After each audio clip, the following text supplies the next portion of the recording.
Nagsisimula ang kwento sa isang batang babae na nagngangalang Lin, na nasugatan at hinahabol ng isang kawon ng pangit na mga halimaw habang tumatakas. Nagtataka siya kung nakakuha ng Beast Core ang kanyang nakababatang kapatid, ngunit bago pa siya makapag-isip ng iba, biglang tumalon ang isa sa mga halimaw at natambo siya.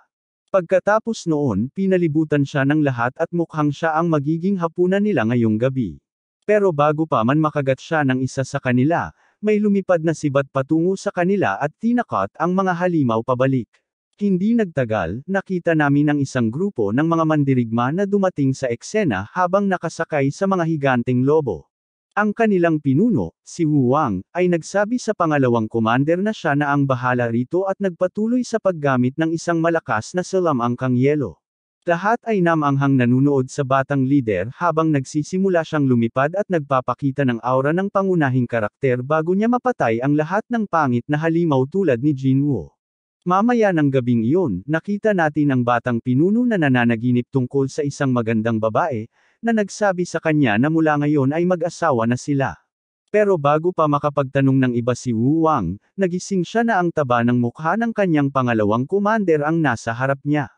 Sinabi niya kay Wu Wang na naghihintay sa kanya ang dalagang kanilang nailigtas, at tinanong kung dapat ba nilang pakainin ito sa mga anak ng leon o kung ano paman. Pero tinanong ni Wu Wang kung siya ay baliw at lumabas sila para makita siya. Sa kabilang banda, si Lin ay tumitingin sa paligid ng pinalamutiang bahay ng lider at iniisip na talagang mayaman siya. Sa sandaling iyon, pumasok si Wu Wang, umupo sa kanyang trono, at tiningnan ang dalaga. Sa tingin niya, napakaganda niya at nag-order siya ng komportableng upuan para sa kanya, habang ganoon din ang iniisip niya tungkol sa binata. Tinanong siya ni Wu Wang kung nakilala na niya ang kanyang nakababatang kapatid na lalaki at babae.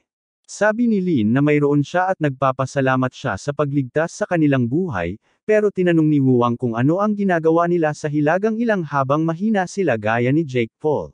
Ipinaliwanag ni Lin na hinahanap nila ang puso ng halimaw ng di umano'y ibong halimaw na tinatawag na White Hawk Finch upang gamutin ang sakit ng kanilang pinuno ng sekta. Sabi ni Wu Wang, marami siyang ganitong core at pwede siyang magbigay ng isa para sa kanya, pero hindi ito libre. Sabi niya, isa sa kanila ang kailangang manatili rito at maglingkod sa kanya sa loob ng 6 na taon, at ang dalawa pa ay maaaring umalis kasama ang pangunahing grupo. Naisip ito ni Lin sandali at sinabing mananatili siya upang suklian ang kabaitan nito. Umiti si Wu Wang at sinabing ganoon din ang nararamdaman ng kanyang mga kapatid, at inutusan ang kanyang pangalawang commander na ipadala ang mga nakababatang kapatid pabalik sa timog sakay ng barko kasama ang pangunahing grupo. Sa tingin din niya, si Lin ay talagang mapagtiwala ngunit mabait sa parehong oras at nagpasya siyang turuan ito ng ilang aral. Pagkatapos nito, sinabi ni Wu Wang na ang kanyang pangalan ay Zinba, na inamin niya, ngunit nag-ampun siya ng pangalan ng Daos na tinatawag na Wu Wang at tinanong ang pangalan nito. Sabi ni Lin, medyo ordinaryo lang siya at inihayag na miyembro na siya ng Wind Moon Sect mula pagkabata at mahigit 30 taon na siyang nag-e-ensayo sa ilalim ng kanyang master, si Zidong. Sabi niya may ilang disipulo ang kanilang sekta, pero pinutol siya ni Wu Wang sa pagsasabing maliit lang itong sekta na walang pangalan, walang talento, at 40 taon pa lang ang edad. Nagsalita si Lin at sinabi ng kanyang amo na ang isang estudyante sa yugto ng core condensation ay maaaring mabuhay ng 1,000 taon, ngunit muling pinutol siya ni Wu Wang sa pagsasabing alam niya na ang espiritual at pisikal na paglilinang ang pangunahing uri na pinagtutuunan ng pansin ng mga tao sa mundo ng mga tao. Sinasabi niya na mahina talaga ang kain ng dugo niya kaya pinili niya ang landas ng espiritual, pero hindi pa rin siya makalipad, na nagpapakita na nasa ibaba pa siya ng yugto ng gintong core. Nang marinig ang lahat ng ito, nahihiyang yumuko si Lin at inamin na baguhan pa lang siya sa yugto ng pagbabalik sa pinagmulan, na nagdulot ng muling pagtawag sa kanya ni Wu Wang Sai na mahina. Dahil dito, talagang nagalit si Lin at tinanong niya kung talagang ganun siya kapansin-pansin. Nagsimula siyang magkwento tungkol sa kanyang malungkot na mga nagawa sa pamamagitan ng pagsasabing nagpractice siya ng alkaymaya sa loob ng 10 taon pero pinasabog pa rin niya ang hurno na parang baguhan. Ang kanyang mga talento ay mas mababa pa sa isang bagong estudyante at hindi pa nga siya marunong magpakakyut sa kanyang amo. Pagkatapos sabihin ang lahat ng ito, nagsimula siyang umiyak na parang tunay na talunan at lumuhad habang tinatawag ang kanyang ina. sinasabing sana'y nakinig siya sa kanya at nagpakasal sa mundo ng mga mortal. Nang makita siyang ganito, nagsimulang magpanik si Wu Wang at sinubukang aliwin siya. Sinabi niya sa kanyang pangalawang commander na gumawa ng aksyon tungkol dito, na ipinasa ang tungkulin sa isang gwardya na nagsabing may asawa na siya at walang ari-arian si Li na maaaring habulin. Dahil dito, gusto niyang makilala si Jesus sa kabilang buhay at lumabas ang kanyang pipeng kaluluwa mula sa kanyang bibig. Bumangon si Wu Wang at sinabi sa kanya na lahat naman ay may pinagdaraanan sa buhay at hindi naman talaga siya masama. Sabi niya hindi niya masisiguro kung gagaling pa siya pero basta maayos siyang magsilbi sa kanya, walang sinuman ang makakapaghamak sa kanya. Sumasali rin ang vice-commander at sinasabing si Wu Wang ang pinakabatang senior star priest sa Hilagang Ilang at ang paglilingkod sa kanya ay nangangahulugang maliwanag na kinabukasan. Nang marinig ito, excited na tumayo si Lin ngunit sinabi ni Wu Wang sa kanya na lumayo at naglakad silang lahat papunta sa kanyang silid. Nang makarating doon, tinanong ni Lin si Wu Wang kung kailangan nilang gawin iyon sa harap ng lahat at nagtataka kung ito ay isang kakaibang ritual sa kanilang tribo bago siya tumalon sa kama nito na parang tanga at sabik na isda.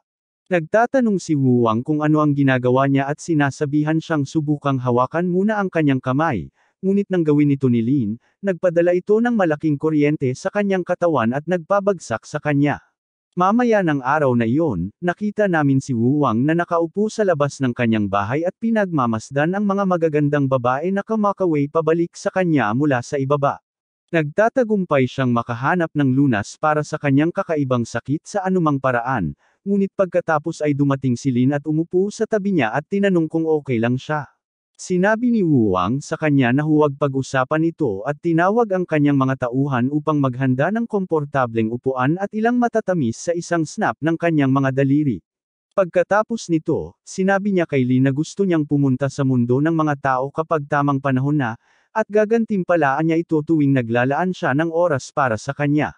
Kailangan niyang sabihin sa kanya ang lahat tungkol sa mundo ng mga tao at sa kanilang mga paraan ng paglilinang. Pagkatapos nito, tinawagan niya siya at sinabing, "Hey," at sinabing tiyak na marami siyang alam tungkol sa paglilinang ng tao dahil nagpalipas siya ng dekada sa pagsasanay. Si Lin ay nagpout at sinabing ang pangalan niya ay nasa Hey, ngunit nang tanungin siya ni Wu Wang kung may sinabi siya, sinabi niyang sasabihin ni Hey ang lahat ng kailangan niyang malaman tungkol sa kanilang paglilinang. Pagkatapos nito, pumasok si Lin kasama si Wu Wang na nagtanong sa kanya ng maraming bagay tungkol sa mga pamamaraan ng paglilinang ng tao at nagsimulang magsanay kasama niya. Pinupuno niya siya ng kanyang kahangahangang talento na matutunan ang lahat ng mabilis at ng kanyang matatalinong tanong na masyadong malaki para sa kanyang maliit na utak ng ibon. Pagkatapos matutunan ang lahat mula sa kanya, sinabi niya rito na patulugin siya sa pamamagitan ng paghawak sa kanyang kamay at hiniling na gisingin siya sa tanghali kinabukasan. Pagkatapos niyang matulog, sinimulang basahin ni Lin ang lahat ng mga balumbon tungkol sa paglilinang ng tao para masagot ng maayos ang mga tanong ni Wu Wang, ngunit nakatulog din siya. Kinabukasan, ginaising siya ni Wu Wang at tinukso siya sa pagsasabing tunay na tamad si maliit na Hey. Ngunit pagkatapos ay nagsimulang sumipsip ng espiritual na enerhiya ang katawan niya at talagang nagulat si Lin dito. Pero pagkatapos ay nagsimulang magkaroon ng problema ang kanyang katawan at umubo siya ng kaunting dugo at tumigil. Nagtataka siya kung hindi tugma ang kanyang mga pamamaraan sa pagtawag ng bituin sa mga pamamaraan ng paglilinang ng tao at nagsimulang ayusin ang kanyang paghinga upang muling itakda ang daloy ng Kai sa kanyang katawan. Habang ipinipikit niya ang kanyang mga mata, naririnig niya ang boses ng kanyang ina na nakikipag-usap sa kanya gamit ang telepathy mula sa templo ng bituin. Tinanong niya ito kung bakit sinusubukan niyang matutunan ang mga pamamaraan ng paglilinang ng tao at sumagot si Wu Wang na makakatulong ito upang pahabain ang kanyang buhay at baka makatulong sa paggamot ng kanyang sakit. Binalaan siya ng kanyang ina na ang buhay ng isang tao ay nakatakda ng tadhana at hindi magugustuhan ng mga bituing Panginoon na makialam siya dito. Pero pagkatapos ay sinabi niya na pinagsisisihan niya na hindi niya nagawang gamutin ang kanyang sakit at pinayagan siyang magpatuloy sa kanyang pagsasanay. Binigyan niya ito ng isang artipakto na magtatago sa kanya mula sa paningin ng bituin ang Panginoon at sinabihan siyang mag-ingat sa kanyang pagsasanay. Pagkatapos nito, bumalik sa katinoan si Wu Wang at sinabi kay Lin na lalabas sila at maglalakad kasama ang kanyang lola ngayon. Ang lola niya ay pala kaibigang babae at sinabi niya sa kanya na abala pa rin ang kanyang ama sa pag-aasikaso ng ilang bagay sa tribong Longhair. Pagkatapos nito, sinabi niya na karaniwan ang unang pagsubok para sa isang bagong pinuno ay ang labanan ng isang 300 taong gulang na hayop na may tinak sa likod, ngunit ang kanyang ama ay nagpadala ng isang 1,000 taong gulang para sa kanyang unang pagsubok. Sabi ni Wu ang ginagawa niya ito para sa sarili niyang kabutihan at sabi naman ng matandang lola, natutuwa siya na naiintindihan ito ni Wu Wang. Sinabi niya sa kanya na sinabihan niya ang ilan sa mga lalaki na lihim na saktan ang hayop, para madali para sa kanya dahil siya lang ang kanyang apo sa tuhod at mahal niya ito. Tinanong din niya si Wu Wang tungkol sa sakit nito at kung may nagawa ang babaeng nakuha niya mula sa mundo ng mga tao. Sinabi ni Wu Wang na hindi, ngunit nangako siya sa kanya na hahanapan niya ng lunas ito at tutuparin ang kanilang kasunduan na bibigyan siya ng maraming magagandang apo sa tuhod. Kinabukasan, nagbihis si Wu Wang para sa kanyang unang pagsubok bilang bagong pinuno at lumabas upang labanan ang hayop na may tinak sa likod.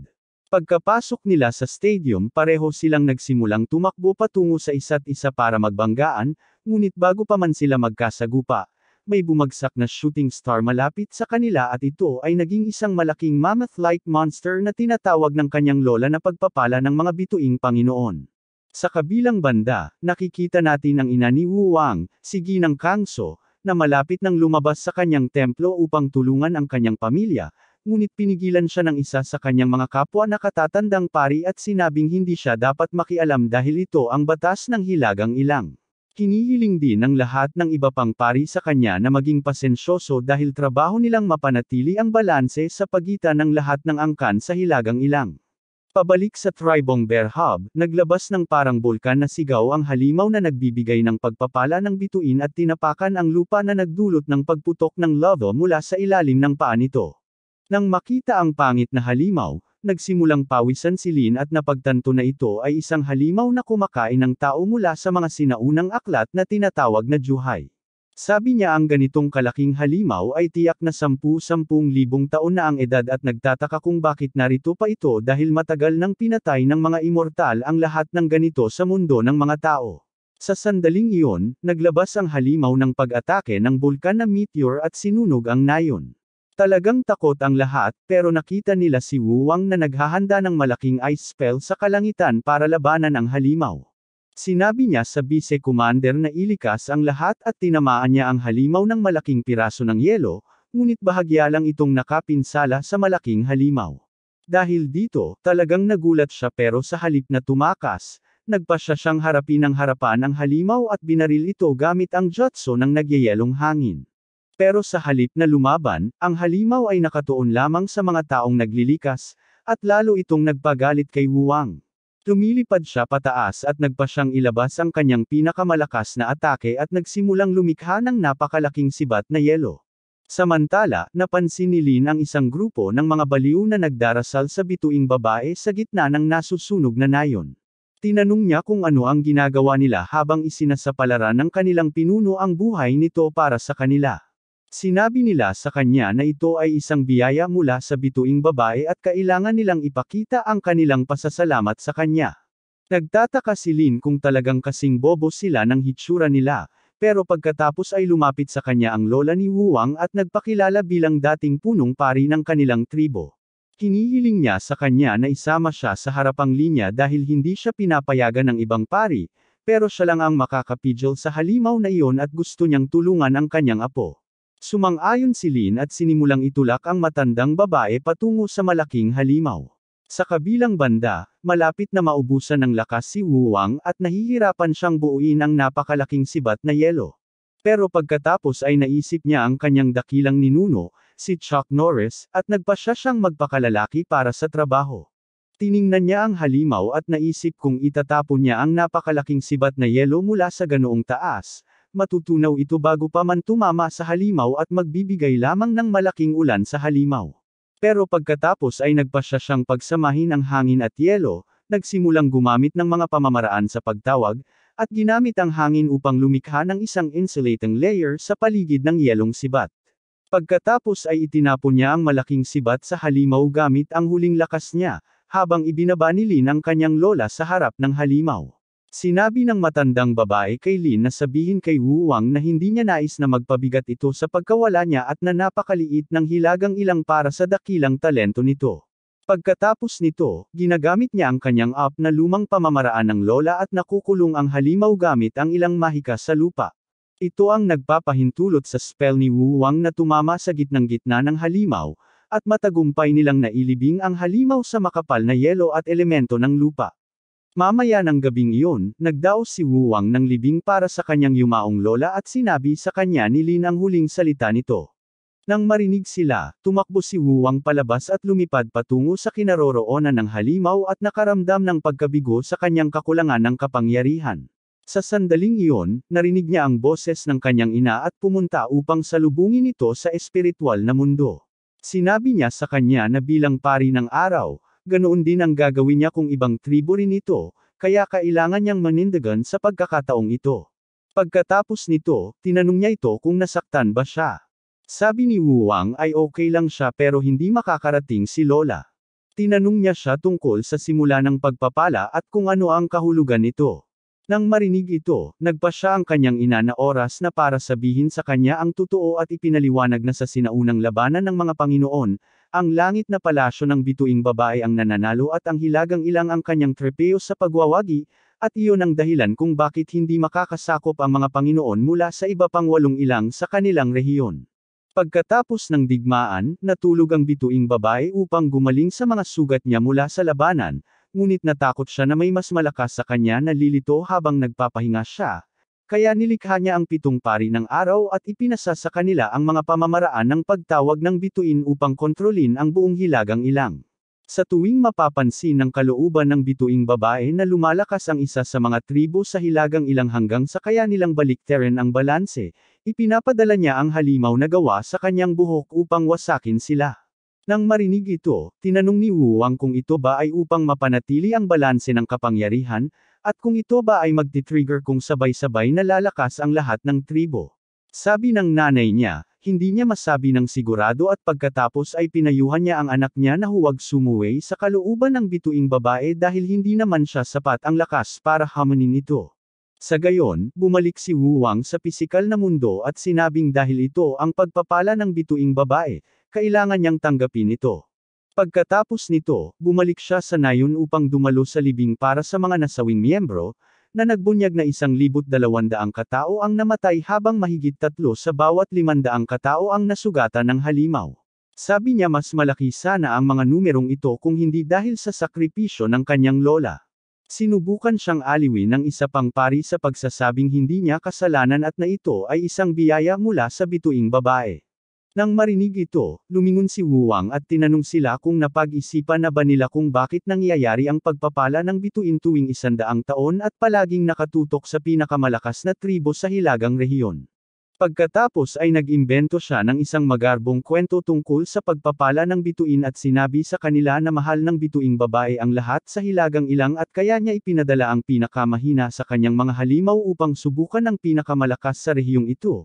Ngunit sa loob ng daan-daang taon, lahat sila ay hindi nakamit ang kanyang inaasahan at walang sinuman ang kailanman nakapatay sa halimaw. Sinasabi niya na ipapakita nila sa kanya na karapat-dapat sila sa kanyang pagpapala at malalampasan ang hamong ito, at pinagagalit niya ang lahat sa pamamagitan ng pagdaragdag na natutunan niya ang lahat ng ito mula sa huling sandali ng kaliwanagan ng kanyang lola.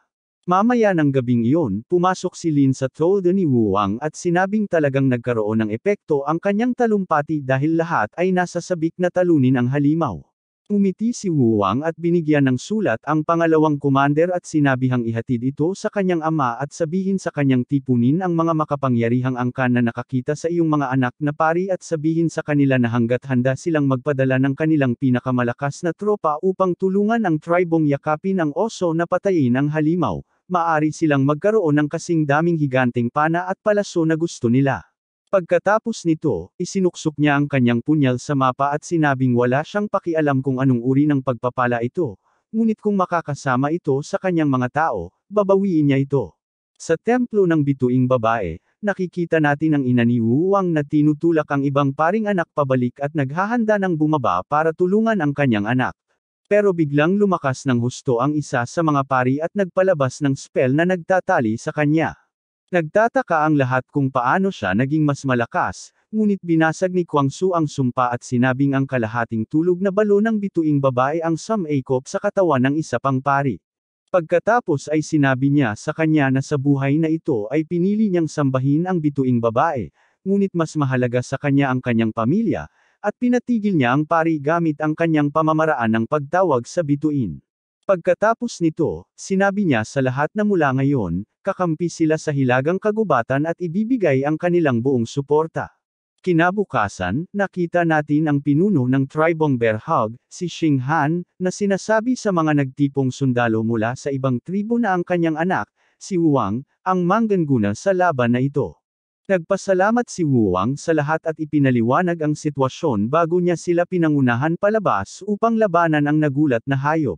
Agad na tumalon si Xing Han at sinubukang tamaan ang ulo ng halimaw, ngunit nagpalabas ito ng bulalakaw at pinabagsak siya na parang langaw.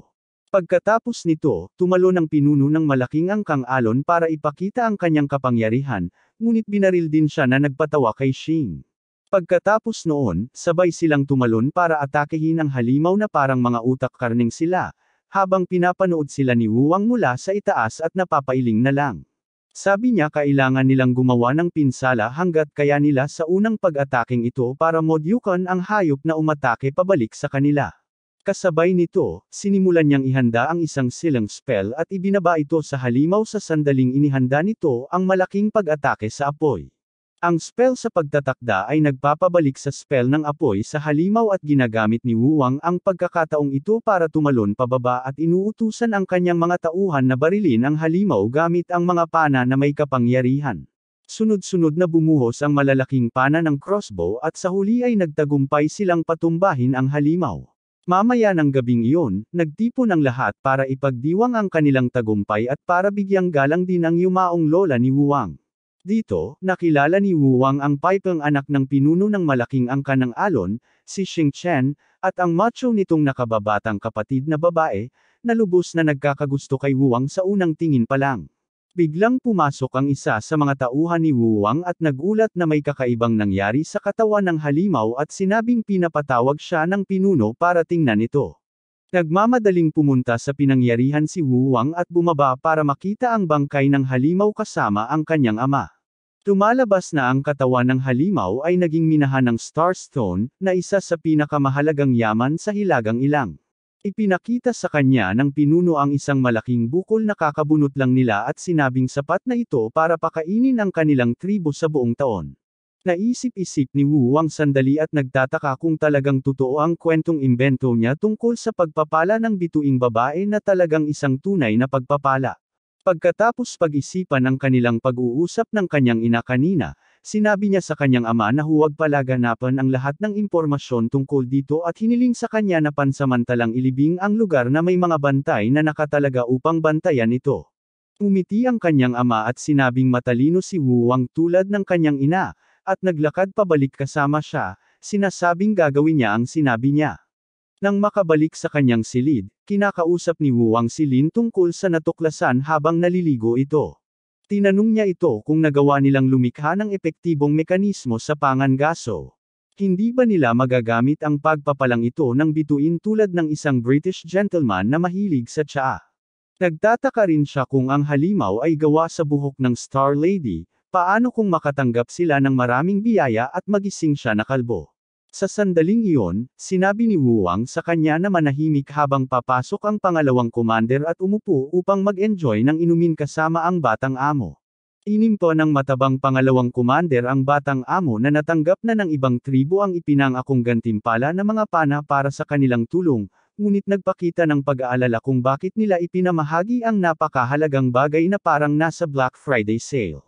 Sumagot sa kanya ang batang amo na gusto ng mga batang tulad niya na maunawaan ang loika, at pagkatapos ay nalaman niya ang tungkol sa salungatan sa hangganan ng tribong Longhair. Tumalon ang malaking lalaki, nagngingit-ngit sa kung paanong ang tribo ay talagang naghahangad sa kanilang mga crossbow at gustong-gustong turuan sila ng leksyon. Pinakalma siya ni Wang sa pamamagitan ng pag-uusap tungkol sa kapayapaan, ngunit pagkatapos ay naghulog ng isa pang bomba ang pangalawang commander. Sinasabing may utos ang mga pari na sumali sa isang sekta ng mga bituin at nag-aalala na baka daijin sila ng sekta. Nanatiling kalmado si Wu Wang at sinabing kaya niyang harapin ang sitwasyon. Pinigilan ng Vice Commander ang pangungutya na may surprise para kay Wu Wang ang kanyang ama sa piging, ngunit tumangging ibunyag ang detalye, na nagpapahiwatig ng ilang kainahinalang negosyo. Habang lumingon si Wu Wang, nagulat siya sa magandang figure ni Lin na nag-alok sa kanya ng isang advanced na pamamaraan ng demonic path na nakuha niya mula sa palengke. Mabilis na natuwa ang batang amo ngunit tinanong niya ang ginang kung magkano ang nagastos niya dito. Binanggit ni Lin kung paano ipinresenta ng nagbibenta ang produkto, na nagudyok sa binata na sumilip sandali, ngunit mabilis niyang isinara ang libro nang makita niya kung ano ang nasa loob dahil lumalabas na hindi sinasadyang bumili ang labis na inosenteng dalagita ng libro tungkol sa matagumpay na mga pamamaraan sa pag-aasawa. Lumabas si Wu Wang sa palasyo, nagbibiro kung sabik na sabik ba siyang magpakasal. Nang mapagtanto niya ang kanyang nagawa, namula ang kanyang mukha habang binabangga niya ang kanyang ulo sa pader, na nagpatinag sa buong bahay. Si Wu Wang ay patungo sa seremonya kung saan pinupuri siya ng pangalawang commander at ng isa pang lalaki sa harap ng kanyang ama. Ang pinuno ay nagkaroon ng mapagmataas na sandali ng pagiging ama bago lumipat ang usapan sa mas seryosong bagay. Pinag-usapan nila kung paano kailangan ni Wu Wang ng paggamot para sa kanyang kondisyon dahil malapit na siyang mag-18.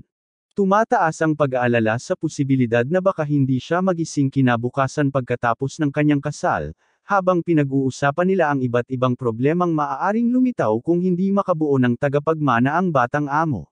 Tumayo si Daddy, nagyayabang kung paano siya nakahanap ng napakaraming babae para sa kanyang anak, isang bagay na hindi man lang nagawa ng kanyang sariling yumaong ama, habang binabastos ang kanyang asawa. Bago pa niya matapos, bigla siyang nagyelo, napagtanto na si Lady Kangso ay nakatayo mismo sa likuran niya. Nainas si Wu Wang at nagtataka kung paano siya nagkaroon ng ama na katulad niya, pagkatapos ay humingi siya ng tulong sa kanyang ina upang payagan siyang umalis. Bamantong hininga siya pero pinakawalan siya nito na may babala na huwag masyadong mahigpit sa anak niya. Ipinakita ng pinuno ang isang hanay ng mga kakaiba at nakakatakot na babae mula sa pamilihan ng alipin. Hindi interesado si Wu Wang, ngunit dahil sa pagpupumilit ng kanyang ama, nag-abot siya ng kamay ng may pag-aalinlangan, umaasang sa wakas ay pinili na siya ng tadhana ng kanyang mapapangasawa, ngunit nadismaya lamang. Sinusubukan niya ng paulit-ulit, bawat pagkabigo ay sumusubok sa kanyang pasensya. Sa sandaling malapit na siyang sumuko, napadako ang kanyang paningin sa isang babaeng hindi pinangalanan mula sa Yoshiki State of Witchcraft. Walang pag-aalinlangan, sinabi niya sa kanyang ina na panatilihin ito bilang alipin at itapon ang iba. Habang nagbabago ang tagpo, ang aliping babae, na talagang isang manika na kontrolado ng isang mamamatay tao, ay may balak na pumatay at nais samantalahin ang pagkakataon, ngunit nagtapos ang kanyang swerte nang sumingit si Lin na naghahanap sa bagong aliping babae. Tila may alam si Wu Wang tungkol sa kanya, at inutusan si Lin na tanggapin siya para sa gabi. Dinala ni Lin ang alipin sa kanyang silid at inalok itong maligo. Nainas ang mamamatay tao sa pagtrato sa kanya na parang bata at nagtataka kung ano ang ginagawa ng isang babae mula sa mundo ng mga tao dito. Biglang nagpalabas si Lin ng kumikinang na asul na porma sayon, na nagdulot ng pagdududa sa mamamatay tao. Casual na ipinaliwanag ni Lin na para lang sa soundproofing, pagkatapos ay tinanong niya kung marami bang mangkukulam si Yoshiki at kung may alam siyang anumang nakakatakot na pamamaraan na nagiging walang isip na manika ang mga tao. Hindi mapalagay ang mamamatay tao, naguguluhan kung nabuking na ba ang kanyang pagkakakilanlan. Sa sandaling iyon, napansin ni Lin ang isang marka sa likod ng kanyang leeg at tinanong ito, ngunit mabilis na binago ang paksa, humarap upang payagan siyang maligo. Muli na namang nagduda ang mamamatay tao na may patibong. Habang naglalakad si Lin para kumuha ng libro, nag-aalala ang mamamatay tao na baka natuklasan niya ang selyo ng walang kamatayang ahas. Napagtanto ng puppeteer assassin na nabuking ng batang amo ang kanilang plano at mabilis na tinipon ang kanyang mga tauhan na nagtatago sa kagubatan, naghahanda para tumakas habang kayapa nila. Ipinadala niya ang kanyang manika para atakehin si Lin at nahuli niya ito sa pagtataka. Sinusubukang abutin ni Lin ang kanyang talem, ngunit itinaboy ito ng puppet na kontrolado ng isip at naghandang atakihin siya. Sa sandaling malapit ng masaktan si Lin, Lumitaw si Wu Wang at pinatigil ang alipin sa pamamagitan ng paggalaw ng kanyang kamay, at tinukso siya dahil sa pagiging mahina nito kahit nasa mid-core condensation stage na. Nagagalit si Lin sa kanya at sinasabing alam na niya ito mula pa sa simula, at ipinaliwanag ni Wu Wang na ginamit niya ang pagiging inosente ni Lin para ilantad ang mamamatay tao sa likod ng alipin. Pagkatapos ay gumagamit siya ng kumikinang na globo upang magpalabas ng salam angkang nagpapatawag ng bituin na naglalabas ng isang espiritong babae na may hawak na pana. Pinaputukan niya ng sunod-sunod na malamig na pana ang tumatakas na mga mamamatay tao at sa susunod na alam namin, nahuli na ang mga nakakatakot na mamamatay taong bayaran at ang kanilang pinuno ay ipinapakita sa harap ng batang amo. Sa una ay tumutol siya, ngunit nang ipag-utos ni Wu Wang ang kanyang pagbitay, nagsimula siyang magmakaawa para sa kanyang buhay at isiniwalat na ang pagpatay ay iniutos ng Longhair Tribe sa West Wilderness Trading Guild, at sumumpa siyang gagawin ang anumang bagay para sa kanya. Nang marinig ito, ngumiti si Wu Wang ng may pagmamalaki at tinanong kung ano ang mga bagay na handa niyang gawin, ngunit nang sumagot siya ng may malaswang kumpas ng mata, inutusan niya na alisin siya at sinabing masyado siyang matuwid para sa mga gawaing iyon, idinagdag na kahit wala ang kanyang sakit, hindi siya bababa sa ganoong antas. Mamaya, palihim niyang inutusan ang kanyang pangalawang commander na ikalat ang maling balita na ang kanyang ina ang nakahuli sa mangkukulam, hindi siya. Pagkatapos ay iminungkahi niya na tipunin ang lahat ng angkan upang pabagsakin ang tribong mahabang buhok, na nangangako sa bawat isa ng pantay na bahagi ng teritoryo. Habang nagbabago ang eksena, muling natrap si Wu Wang sa daigdig ng panaginip, kung saan tinawag siyang hubby ng parehong misteryosong babae. Mahigpit siyang yamakap sa kanya bago isinubsob ang ngipin sa leeg nito tulad ng vampira, pagkatapos ay naglaho na may mahiwagang sinabi tungkol sa hindi na magtatagal. Nagising ng biglaan, nagpanik ang batang amo, na pagtanto niyang nasa karwahe siyang patungo sa palengke. Nanatili ang pagkabahala sa kanyang mukha habang iniisip niya kung ang kanyang sakit ay may kaugnayan sa babaeng nasa panaginip o sa kanyang sumpa. Malapit na sila sa kanilang patutunguhan, inutusan niya ang lahat na manatili sa likod habang siya lang ang susuri sa palengke. Nagpakita ng pag-aalala ang vice-commander at si Lin, ngunit sinabi niya sa kanila na huwag mag-alala. Habang papalapit sila sa lokasyon, nagbalat kayo si Wu Wang bilang isang mabahong karaniwang tao. Namatayan siya ng kaunting alak sa sarili at humingi ng ilang spirit core kay Lin bago niya ito iniwan at inutusan silang huwag siyang sundan. Pagdating sa palengke, nag-order si Wu Wang ng pagkain at inumin at pagkatapos ay napansin niya ang isang grupo na nagtitipon sa labas. Sa kanila, isang babaeng nagngangalang Ling ang nakakuha ng kanyang atensyon, at habang nagtatagpo ang kanilang mga mata, nagtataka siya kung siya ba ang parehong nobya mula sa kanyang panaginip. Dumating ang kanyang pagkain kasabay ng pag-upo ng isang grupo ng mga magsasakang tao sa malapit, nag-uusap tungkol sa pagbisita sa angkan ng Berhog. Sa pakikinig, narinig niya silang banggitin ang isang lalaking nagngangalang Master Shudong, isang pangalang tila pamilyar sa kanya. Habang patuloy ang kanilang malakas na pag-uusap, biglang nagliwanag sa kanya na si Shudong ang dating amo ng kanyang maliit na hay. Pinagtatalunan din ng mga tao kung talagang kasuklam-suklam ang tinatawag na batang Panginoon, na tumutukoy kay Wu Wang, at pinag-iisipan pa nga nilang turuan siya ng leksyon. Sa sandaling iyon, isang lalaki sa isang lumulutang na sasakyan ang lumipad papasok, nagrereklamo dahil naiwan. Ganap siyang hindi pinansin ng grupo, kaya nagtataka si Wu Wang kung siya ba ay isang uri ng outcast. Nagpakilala ang marangyang lalaki bilang si Jimo at walang pakundangang umupo sa tabi ni Wu Wang at humiling na makisalo sa kanyang pagkain. Gamit ang telepathy, sinabi ni Jimo sa kanya na tumugon sa pamamagitan ng pagkurap at nag-alok ng pera para sa kanyang kooperasyon. Sa pakikipaglaro, nagpakilala si Wu Wang bilang si Hudai at mabilis na natanto na si Jimo ay naghahanap ng mga babaeng makakasama sa kasiyahan. Bago pa makapagtanong si Jimo, biglang sumigaw si Wu Wang na hindi niya siya matutulungan sa paghahanap ng mga babae at ibinunyag ang kawalang hiyaan ng lalaki para marinig ng lahat. Nagagalit ang lahat sa paligid at sinasabi kay Jimo na maaari siyang maghanap ng kasiyahan ng mag-isa habang sila naman ang bahala sa kanilang pangunahing negosyo. Sabi ni Jimo hindi niya hahayaang makagambala ang kanyang mga libangan sa kanilang trabaho, pero basta na lang lumalabas at nawawala ang lahat nang wala siya. Sa pagkakita sa lahat ng ito, nagpasya rin si Wu Wang na bumalik sa kanyang palasyo. Samantala, ang mga magsasakang tao, matapos mab-aigo na makuha ang pabor ng pinuno ng angkan ng Big Wave, ay nagtuon naman ng pansin sa angkan ng Bear Hug, umaasang mas magiging mapagpatuloy sila. Nakita ni Lin ang kanyang amo na si Shudong at dali-daling lumapit para yakapin siya, binibigyan siya ng papuri tungkol kay Wuwang dahil sa pagmamahal nito sa kanya.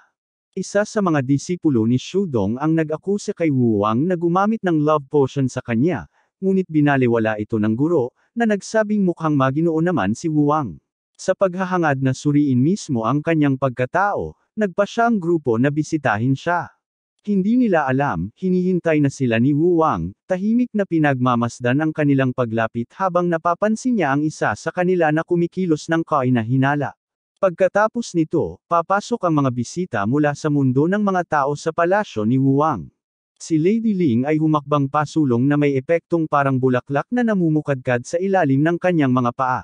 Si Jimo, ang pervert, ay mukhang bigo dahil walang katutubong babae na makita, habang ang iba ay bumubulong tungkol sa karangyaan ng palasyo at sa lakas ng mga gwardya nito.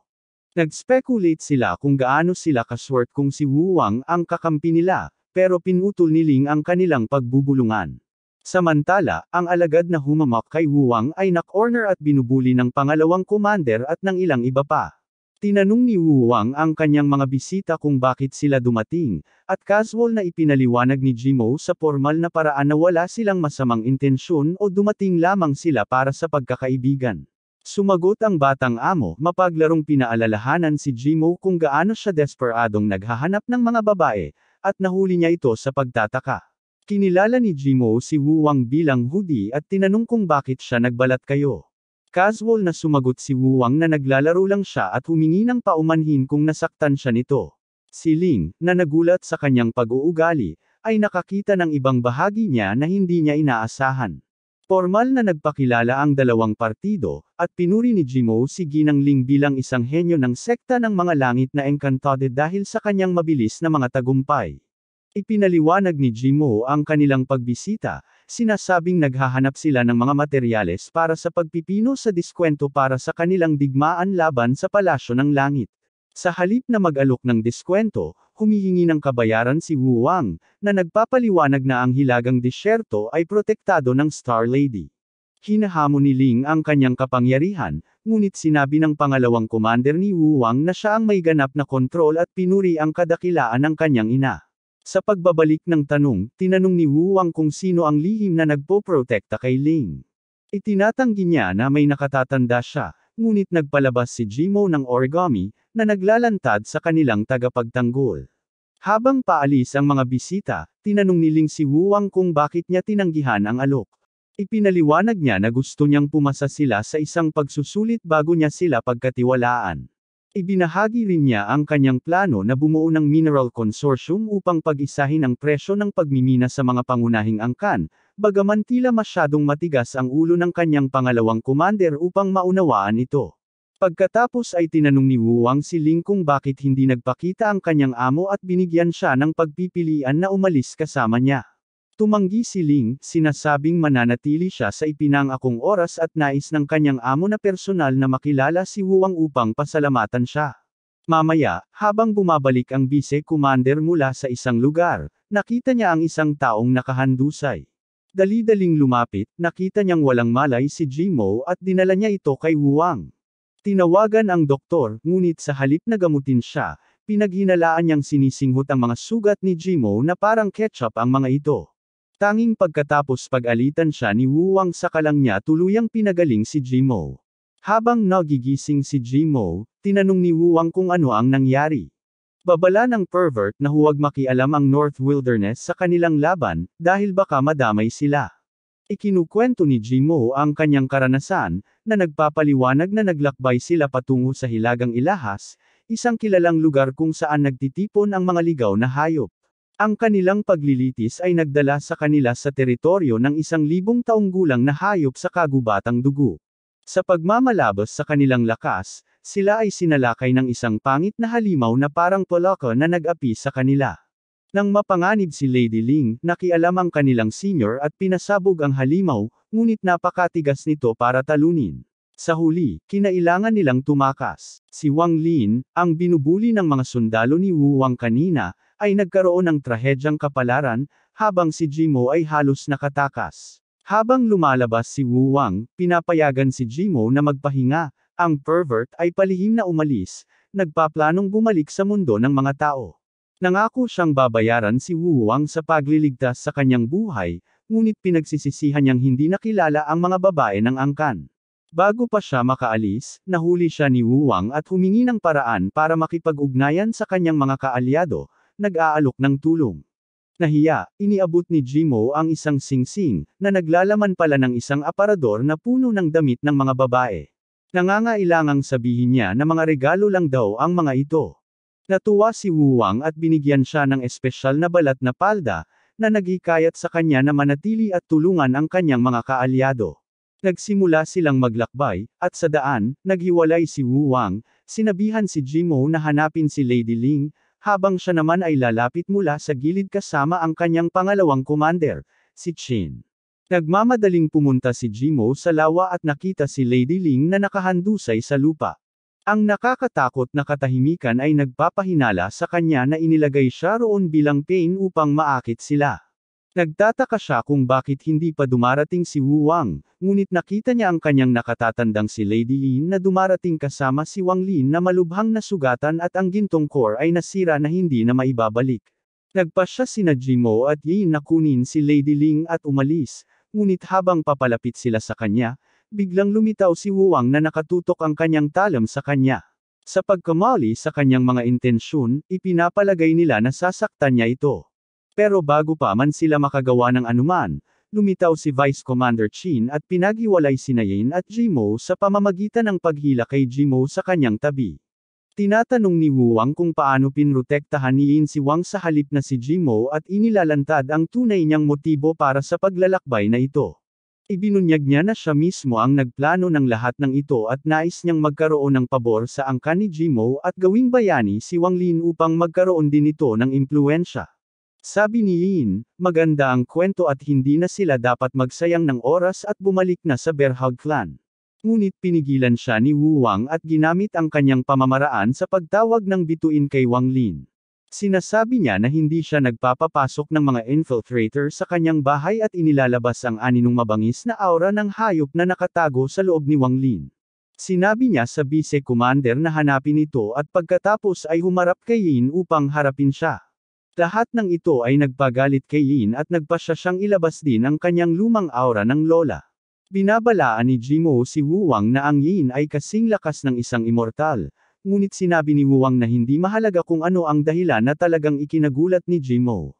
Sa tingin niya si Wu Wang ay isang tunay na aura farmer tulad ni Jin Wu, ngunit pagkatapos ay humakbang si Wu Wang at ginamit ang kanyang pinakamalakas na pamamaraan sa pamamagitan ng pagtawag sa kanyang ina at paghingi ng tulong nito.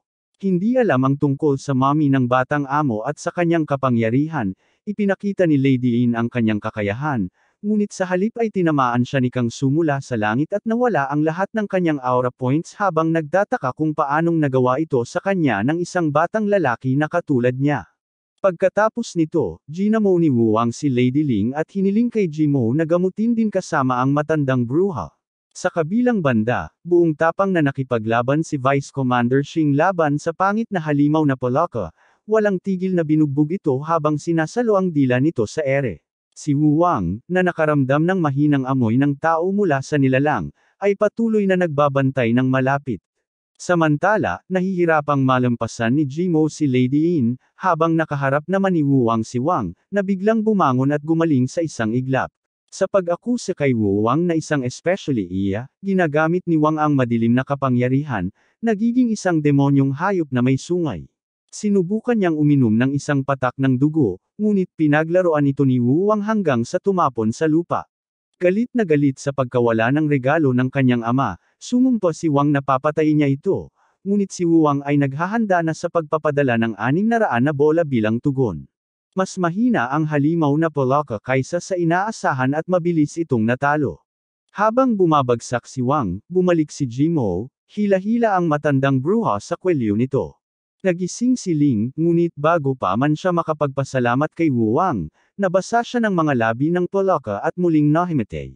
Sa kaharian ni Wu Wang, nagtatalo sila kung bakit tumatanggi ang ginang na lumabas sa paliligo nito. Sa sandaling iyon, lumitaw si Ling, namumula habang nagpapasalamat sa batang amo bago nawala, nag-iiwan ng landas ng mga talulot ng bulaklak.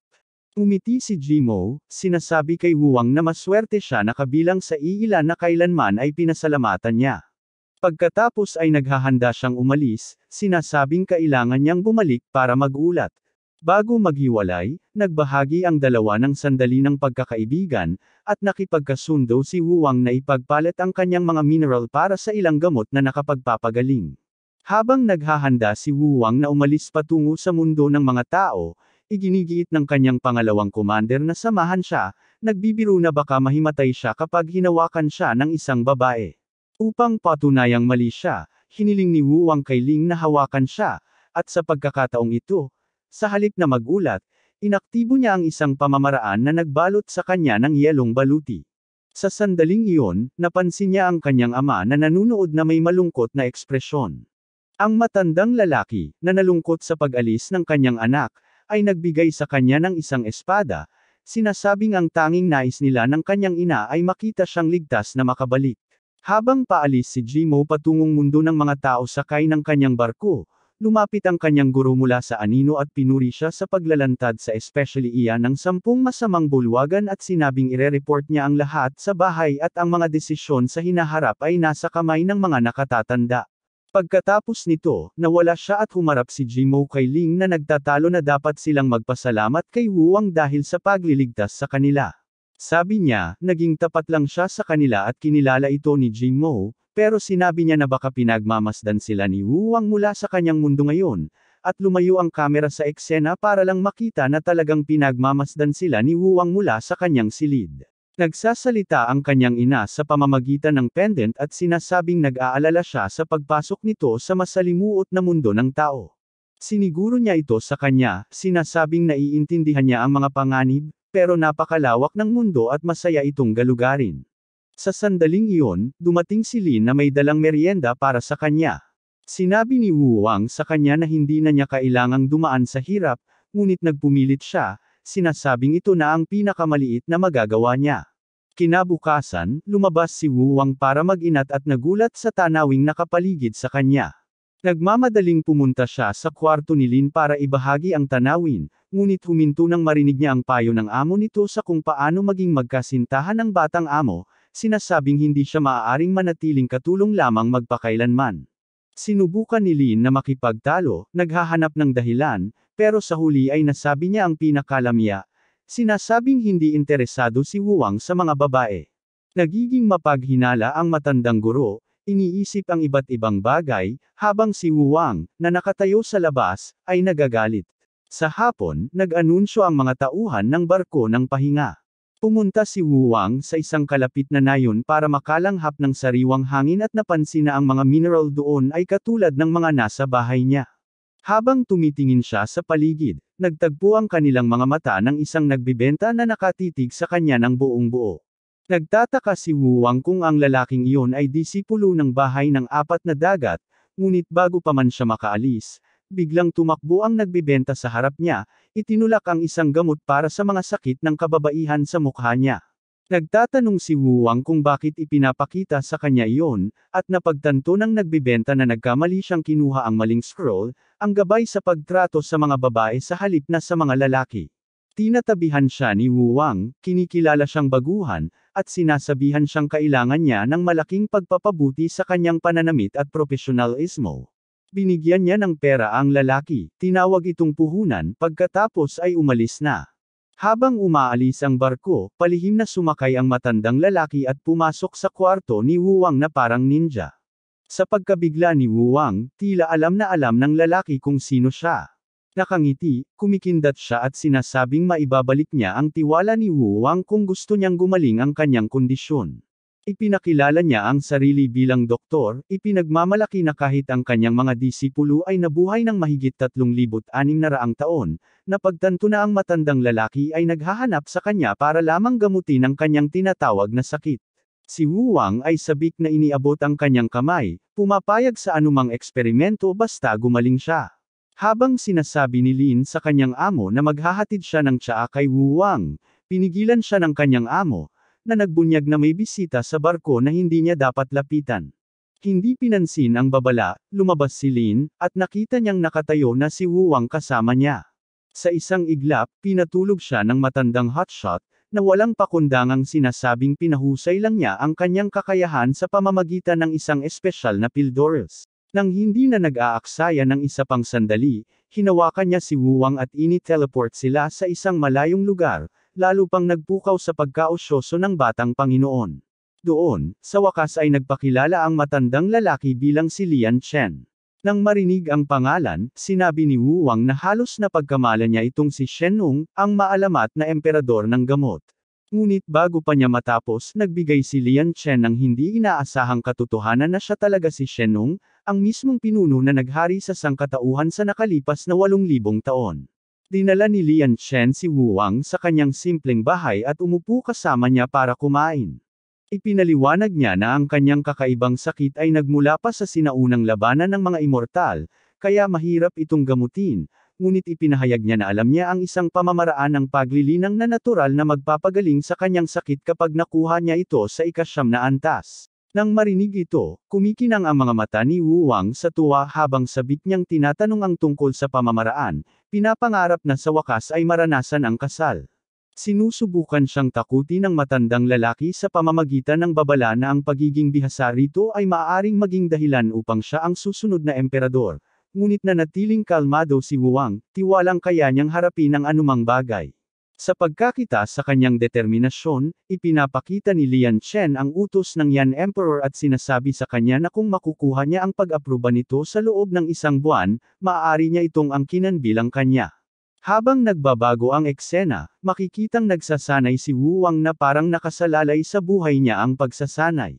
Sa pagharap sa unang pagsubok ng utos ng Yan Emperor, na nangangailangan sa kanya na putulin ang 100 puno ng hindi gumagamit ng mahika, itinuturing niya itong parang laro lamang at walang tigil na nagtrabaho hanggang sa paglubog ng araw. Pagkatapos ay inihayag ng dekreto ang isang itim na orb, at pagkatapos itong kainin, nakaramdam siya ng panibagong lakas, handa para sa susunod na hamon. Ang ikalawang pagsubok ay lumitaw, na nag-uutos sa kanya na magtayo ng kubo ng tao na lumalaban sa bagyo ng walang mga teknik sa bituin. Hinarap niya ito ng buong tapang, ginugol ang mga araw sa pagtatrabaho at natapos ito sa loob ng kalahating buwan, napagtanto na mayroon siyang natatagong talento sa pagkakarpintero. Bago pa siya makapagdiwang, dinala siya ng ikatlong pagsubok sa isang talon, kung saan kailangan niyang ilihis ang tubig patungo sa kanyang kubo. Dahil mas madali na ang gawain, natapos niya ito sa loob ng 1 pang kalahating buwan. Ang ika-4 na pagsubok ay tila isang biro dahil ang tanging ipinagagawa sa kanya ay ilipat ang mga gamit ng lumang bahay sa bago at ayusin ang mga ito ng maayos, na tinatawag itong pinakamataas na hamon ng paglipat. Tinawanan niya lang ito, natapos siya bago magtakip silim at nagalak sa pagtanggap ng utos ng Yan Emperor. Sakto nang tapos na siya, biglang bumukas ang isang lumang kahon na gawa sa kahoy, at nagkalat ang laman nito. Sa gitna ng gulo, nakita ni Wu Wang ang isang kahoy na plaka na kapareho ng mga plak ang ginamit sa kanyang mga hamon, napagtanto niyang niloko siya at ang utos ay isang panlilinlang lamang. Habang tumataas ang pagkabigo, dumating ang matandang si Lian Chen, tumatawa, habang si Wu Wang, nagngangalit sa galit, ay humahabol sa kanya sa kagubatan. Kinabukasan, muling lumitaw ang tinatawag na utos sa harap ni Wu Wang, na nagpapakita na ang mga naunang pagsubok ay biro lamang at ang tunay na pagsubok ay malapit nang magsimula. Galit na galit, nagngangalit si Wu Wang sa matandang lalaki dahil pinagtrabaho siya ng libre ng husto, pero alam niyang mahina siya para labanan ito. Habang nagtatampo siya malapit sa apoy, aksidente siyang nasunog, na nagpatawa kay Lian Chen. Ipinagmamalaki ng matandang lalaki na umabot siya sa ika-8 antas ng tinatawag na pamamaraan at naging immortal pa nga sa edad na 100 lamang. Pinagtatawanan ni Wu Wang ang kanyang edad, at para turuan siya ng leksyon, nagpalabas si Lian Chen ng ulap ng bagyo sa likuran niya. Bagaman pagod na, tumangging sumuko si Wu Wang, desididong pagbayarin ang matandang lalaki. Mamaya ng araw na iyon, inalok ni Wu Wang si Lian Chen ng iced tea, na ininom ng matandang lalaki ng walang pag-aalinlangan, para lang masayang ipahayag ni Wuang na ginawa niya ito gamit ang mga materyales mula sa mga tile ng palikuran bago lumipad palayo. Sa pag-aakalang nakatakas na, umalis si Wuang, ngunit hinabol siya ng matandang lalaki, na nagpapanatiling buhay sa kanilang habulan.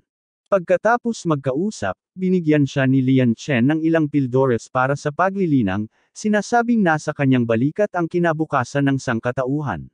Nang tanungin ni Wuang kung ilan na ang sinabihan niya nito, inamin ni Lian Chen na nawala na siya sa pagbilang. Mabilis na nilunok ni Wuang ang mga pildores, ngunit napagtanto niyang niloko na naman siya ng matandang lalaki. Nang nagbibiro na halos nakalimutan niya ang sakit ni Wuang, inabot ni Lian Chen ang isa pang tableta sa kanya, at muli, kinuha ito ni Wuang, patuloy na umaasa sa lunas. Samantala, naghihintay si Lin kay Wuang at tinatanong ang kanyang guro kung kailan siya babalik. Pabalik sa bahay ni Lian Chen, sumasailalim si Wuang sa matinding pagsasanay kasama ang matandang lalaki na tila labis na nasisiyahan dito. Nang hihinayang, iminungkahi ni Wuang na simulan nilang seryosohin ang isa't isa, at pagkatapos ay inihayag ng dalawa ang napakaraming bitag na itinago nila sa isa't isa. Pagkatapos ay ipinagmamalaki ni Lian Chen ang mga tungkulin ng emperador, binibigyang diin ang kahalagahan nito.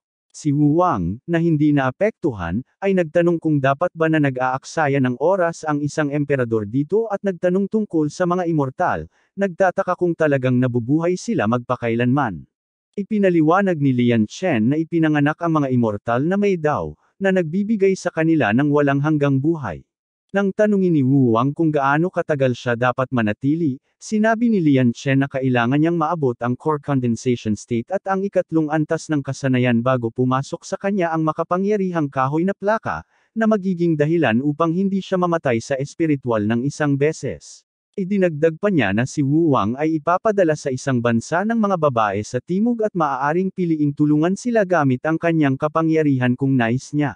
Pabalik sa bulwagan, pinanood ni Wuang habang tinatawag ng matandang lalaki ang kanyang mga ministro at tinatalakay ang isang paraan upang pahabain ang kanyang buhay. Pagkaalis nila, tinanong ni Wuang kung ilang taon na lang ang natitira sa kanya, na casual na sinagot ni Lian Chen na mayroon pa siyang mahigit 300 taon. Pagpapalit ng paksa, binabalaan siya ng matandang lalaki na maging mapagbantay laban sa 10 masamang sekso, binibigyang diin ang kanilang panganib. Nagtatanong si Wuang kung mararamdaman ng isang tao ang kasamaan sa pamamagitan ng kanilang kaluluwa, at nang banggitin niya na nakilala niya ang isang masamang tao gamit ang kanyang pamamaraan kanina, natuwa si Lian Chen at inatasan siya sa gawain ng pagsisiyasat sa kasarian. Pagkatapos ay nagpakita siya ng 2 singsing, na humihiling kay Wuang na pumili ng isa. Sa pamamagitan ng kaunting pagpupuri, nagawang makuha ni Wuang ang pareho. Bilang huling kilos, itinapon siya ng matandang lalaki at, bilang pamamaalam, itinanim sa kanya ang pamamaraan, na inutusan siyang linangin ito hanggang sa 9 na antas. Napatalsik, biglang natagpuan ni Wuang ang sarili na nalulunod sa tubig. Nakatagpo si Wuang ng isang ginang na naakit sa kanyang itsura, na naghatid sa kanya sa bansa ng mga babae. Ang ginang na ito ay pala Fengji, ang unang general. Noong gabi bago, matapos itapon ng kanyang amo, aksidente siyang napadpad sa paliguan nito at basta na lang lumabas, na parang walang nangyari at sinasabing nagkaroon lang ng hindi pagkakaunawaan. Paglabas niya, agad na itinutok ng isang grupo ng mga sundalong babae ang kanilang mga armas sa kanya, ngunit dumating si Feng, na nakasuot na ng buong baluti, at inutusan silang ibaba ang kanilang mga pana. Binanggit niya na ito ang unang pagkakataon nilang makakita ng lalaki sa loob ng 100 taon, ngunit ang kanyang mga bantay, na hindi pa nakakakita ng lalaki noon, ay tumangging maniwala na si Wuang ay naiiba sa kanila. Habang papalapit si Feng, likas na umatras si Wuang dahil sa kanyang karamdaman at binalaan siya na huwag lumapit. Pagkatapos ay hinahamon niya ito sa isang duelo, sinasabing ang matatalo ay dapat sumunod sa mga kahilingan ng mananalo. Si Feng, na iniisip na iharap siya sa kanyang reyna, ay pumayag at mabilis siyang tinalo. Si Wuang, na hindi gumamit ng kanyang mga pamamaraan sa pagtawag ng bituin, ay walang pagkakataon kung wala ang mga ito. Ang kaisipang tretuhin bilang regalo ay nagpapahirap sa kanya, na nagtulak sa kanya upang ibunyag ang kanyang tunay na pagkakakilanlan bilang batang Panginoon ng kanlurang banal na ilang.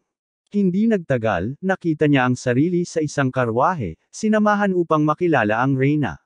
Sa kanilang pagpunta upang makilala ang reyna, nagtatakang tanong ni Feng kay Wu Wang kung maaaring magbuntis ang mga lalaki, na nagtulak sa kanya upang itama ang kanyang mga maling paniniwala. Pagkatapos ay ipinaliwanag niya na sa bansa ng mga babae, ang mga dalagang hindi pa nagkakaroon ng anak ay maaaring maligo sa isang banal na pool upang manganak, ngunit tanging sa mga batang babae lamang. Nalaman din ni Wu Wang na ang buong lugar ay sinelyuhan ng isang malaking harang, na pumipigil sa sinuman na umalis, na nagpapaisip sa kanya kung may paraan para makalabas. Habang dumadaan sila sa ilang estatwa, naramdaman niya ang isang madilim na aura at napagtanto na hindi sila kasing buhay gaya ng tila. Sa paglapit nila sa palasyo ng reyna, isang sundalo ang lumapit kay Feng, tinatawag siyang general. Inimfirmahan niya ito na inaprubahan ang kahilingan na makilala ang reyna at iniulat din ang isang tagapagsalakay na nakapasok sa kanilang teritoryo at nakapatay ng 16 sa kanilang mga babae. Pagpasok nila sa palasyo, sinalubong sila ng magarbong pagtatanghal, ngunit napansin ni Wuang ang isang lalaking nakabitin sa malayo. Sa mas malapitang pagtingin, lumalabas na walang iba kundi ang pervert, si Jimo, na muling naghahanap ng mga babae at nahuli. Humihingi ng tulong si Jimo kay Wuang, ngunit hindi siya pinansin ni Wuang at tinanong ang bantay kung siya ba ang gusto nilang putol-putulin sa 1,000 piraso. Sinimulan niyang magmungkahi ng iba pang paraan para pahirapan siya. Nahanap din ni Wu Wang si Lady Ling doon at nalaman na dumating silang dalawa ng lalaking bastos 3 araw na ang nakalipas. Nang mapagtanto na napakaraming kaguluhan ang nagawa ni Jimo sa loob lamang ng 2 araw, sinabi niya sa kanila na gawin ang gusto nila sa kanya habang patuloy na nagmamakaawa ang pervert para sa kanyang buhay. Nagtataka kung paano nagawang hulihin siya ng sundalo, nagtanong si Wu Wang, ngunit nalaman lamang na nahuli siya habang gumagawa ng malubhang krimen. Sa paghihinalang may mali sa kanya dahil madaling nakakuha ang sundalo ng isang malakas na tao, nagpa siya ang mga babae na ilayo si Jimo para imbestigahan. Samantala, mainit nilang tinanggap si Wu Wang, tinawag siyang sugo ng langit. Habang nagbabago ang eksena, hiniling sa batang amo na mamuno sa korte upang magpas siya sa kapalaran ni Jimo.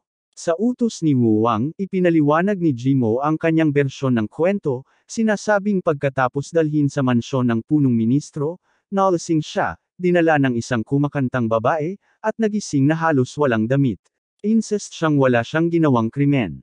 Kapag nagpatotoo ang mga biktima, tila nagsasabi ng totoo si Jimo, isa sa kanila ang nagbanggit na nakakita ng peklat sa likod ng salarin, at nang hilingin kay Jimo na ipakita ang kanya, lumabas na isa lamang siyang inosenteng pervert.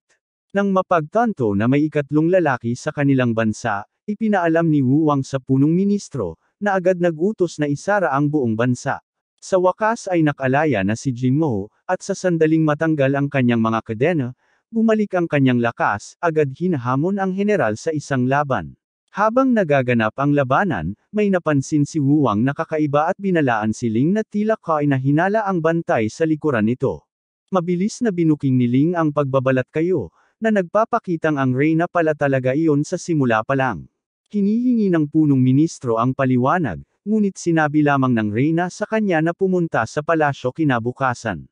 Habang dumilim, ginagamot ni Wu Wang ang mga sugat ni Jimo pagkatapos ng labanan nito kay Feng Ji. Sumali si Ling, at pinag-usapan nilang tatlo ang kanilang mga dahilan kung bakit sila nasa bansa ng mga babae. Ibinahagi ni Wu Wang ang ilan sa kanyang sitwasyon, maginhawang nilaktawan ang bahagi ng matandang lalaki, bago nagtungo sa kanyang silid.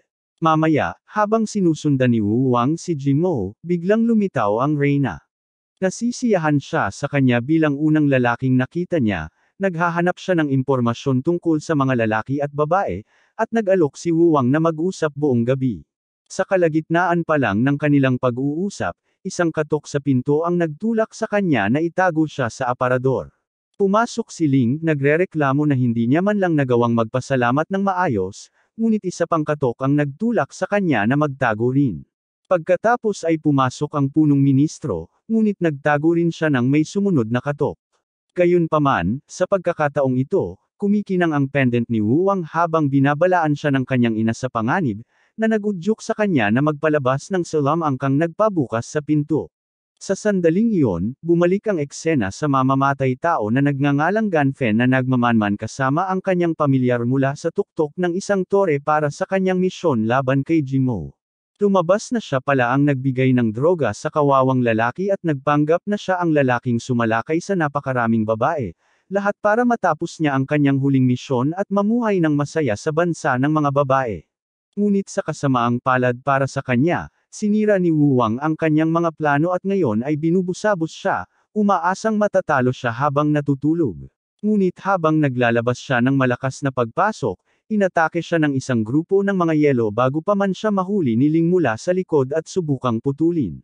Bahagya na lang niyang naiwasan ang atake nito at ginamit ang kanyang kakayahan para magpadala ng ilang madilim na tentakulo sa kanya, pero hinaranggan at pinawalang bisa niya ang mga ito gamit ang isang light barrier. Pagkatapos nito, tumalon sila pasulong at nagbanggaan ang kanilang mga espada, ngunit si Ling ang nang ibabaw, na nagdulot ng pagkabigo sa mamamatay tao. Sinusubukan ni Ganfen na daijin siya ng kanyang madilim na mahika, ngunit walang kahirap-hirap itong pinasabog ni Ling, na nagpetaka sa kanya kung bakit napakalakas nito. Hindi nagtagal, sumali si Jimo sa labanan kasunod ng punong ministro at ng kanyang kamahalan, na tumusok kay Ganfen. Pagkatapos nito, naghanap siya ng bihag para makatakas, ngunit nagkamali sa pagtatangkang atakehin si Wu Wang, na naglabas ng mas malaking dragon nito at ipinadala siya sa Shadow Realm. Nang magising ang lalaki, agad siyang tinanong ni Wu Wang para sabihin kung sino ang nagpadala sa kanya, ngunit biglang nagliwanag ang lalaki ng nakakatakot na kulay ube bago nagpakamatay at nag-iwan ng bakas para kay Neri.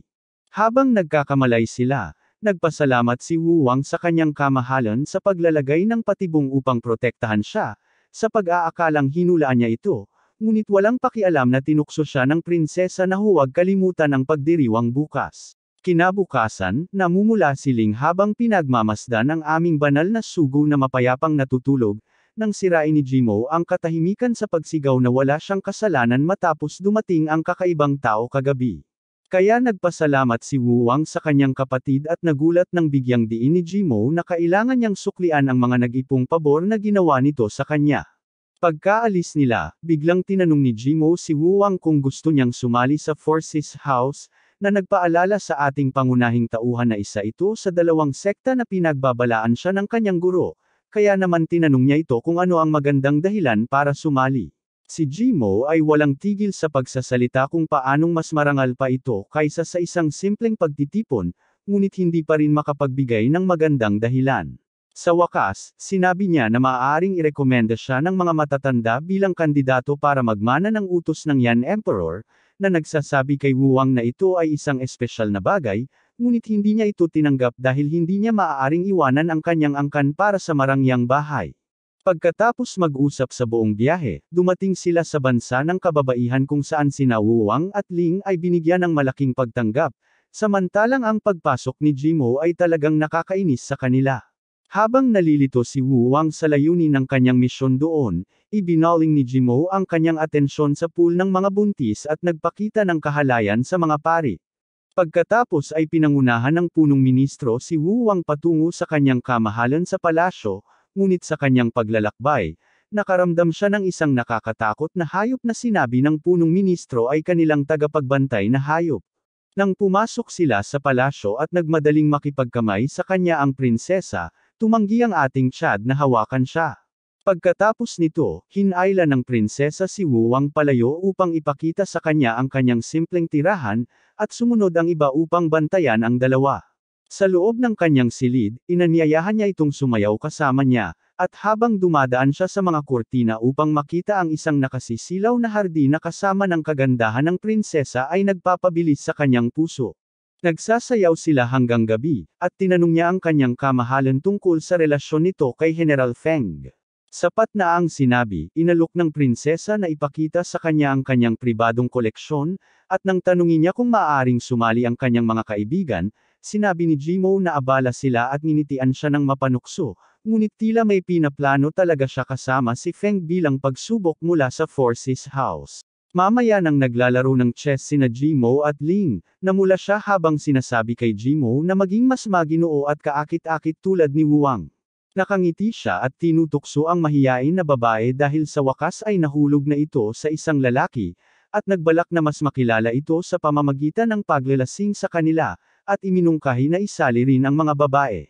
Sa gabi, nagtitipon ang lahat sa ilalim ng puno kung saan pinupuri ni Jimo ang kakayahan ni Wuwang na uminom na parang hayop. Nang makitang hindi gumagana ang kanilang plano, lahat sila ay tumango bilang pagsang-ayon at nagsimulang mag-alok kay Wuwang ng kanilang espesyal na alak, ngunit gumanti si Wuwang sa pamamagitan ng pagtawag sa pinakamalakas na alak mula sa kanyang bansa at pinainom ang lahat sa malalaking mangkok. Pinainom niya ang lahat ng isa-isa hanggang sa malasing silang lahat ng walang malay at mawala ng malay. Habang nagsisimulang mahilo, napagtanto ni Wuwang na nilagyan ng gamot ang kanyang inumin at kinulong ang sarili sa yelo. Sa sandaling iyon, pinutol ni Jimo ang pagpapanggap at humingi ng paumanhin sa kanyang kapatid bago ibinigay ang panlunas sa Ling at sa general. Nagduda si Ling at pinaliwanag niya ang sarili niya, kaya naman sinabi ni Jimo na hindi nais ni Wuwang sumali sa kanilang sekta, kaya kailangan nilang tapusin ang misyon ng mag-isa.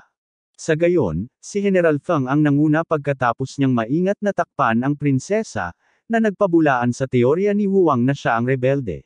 Pagkarating sa tuktok ng kastilyo, nagpaputok ng ilaw ang ginang sa kalangitan at sinabihan ang kanyang mga sundalo na isara ang kastilyo, hudyat ng pagsisimula ng paghihimagsik. Noong bata pa siya ay isang sakripisyo na nakatakas habang nagpapagala-gala at natisod sa isang higanteng hayop na literal na sinipsip ang buong buhay ng isa pang batang babae, na nag-iwan lamang ng balat at buto. Dahil dito, labis na natroma si Feng kaya nagtangkang tumakas, ngunit natambo niya ang isang sako sa kanyang pagtakas, na nakatawag pansin sa mga gwardya. Lahat sila ay pumulibot sa kanya at tinanong ang punong pari kung ano ang gagawin, na sinagot niya na dapat siyang ibaba at hindi na muling ulitin ang pagkakamali. Nang makita ng batang prinsesa na umiyak ang maliit na batang babae, nagkaroon siya ng kaunting awa, at nagmakaawa sa pari na payagan ang batang babae na mabuhay bilang kanyang bantay, sinasabing napakarami na nilang isinakripisyo.